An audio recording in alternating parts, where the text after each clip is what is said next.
Do you know how to use the Evorel Sequi patches?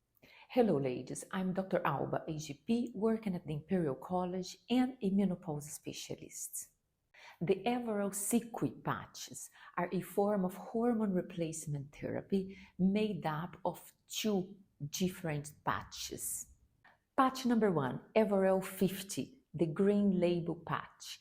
This patch delivers estradiol only and is to be used on the first 2 weeks of the replacement. Patch number 2, Evorel Conti, which is the green and purple label patch. This patch delivers estradiol and norethisterone, which is a kind of synthetic progesterone. This patch is to be used during week 3 and 4 of the replacement. A subsequent 28-day cycle should follow immediately without any treatment interruption. It's quite common to mix the order of the pads. However, if the pads are not used in the correct order, it might cause irregular bleeding.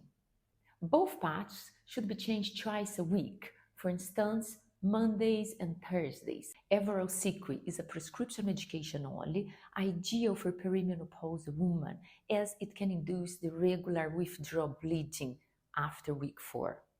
The advantage of using these pads is that they combine both hormones, meaning you don't need to take estrogen or a progesterone separated. I hope it helps. Keep well.